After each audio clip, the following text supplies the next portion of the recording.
আসসালামু আলাইকুম ওয়া রাহমাতুল্লাহি ওয়া বারাকাতুহু। প্রিয় বন্ধুরা, যারা আমরা কথায় কথায় রেগে যাই, আমাদের ভিতরে অনেক বেশি অহংকার, অনেক দেমাগ কাজ করে আমরা কারোর সাথে মিশতে চাই না, নিজেকে অন্য থেকে অনেক বড় মনে করি, তাদের জন্য আমি কিছু কথা বলছি। প্রিয় বন্ধুরা, রাগ থেকেই কিন্তু মানুষের ধ্বংস শুরু হয়, আর বিশ্বাস থেকেই কিন্তু মানুষের নতুন কিছু সৃষ্টি শুরু হয়। রাগী মানুষদেরকে কেউ কখনো পছন্দ করে না। কারণ হচ্ছে কি জানেন? কারণ রাগী মানুষরা কখনোই সঠিক সিদ্ধান্ত নিতে পারে না, তাদের ভুল হওয়ার সম্ভাবনা বেশি থাকে। সুতরাং কারোর সাথে রাগ করার আগে একটি কথা ভাববেন। আপনি যদি একটি পাথরকে যদি আপনি নদীর মাঝখানে ঢিল মারেন, সেই পাথরও কিন্তু একটি পানির র্যাক তৈরি করবে এবং সেই পানির গভীরে চলে যাবে।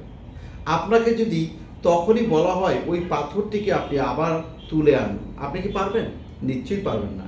ঠিক রাগের মাথায় ছোট্ট একটা বিষয় আমরা অনেক সময় অল্প সময়ে করে ফেলি, কিন্তু সেই সময়টাই হতে পারে সারা জীবনের কান্না।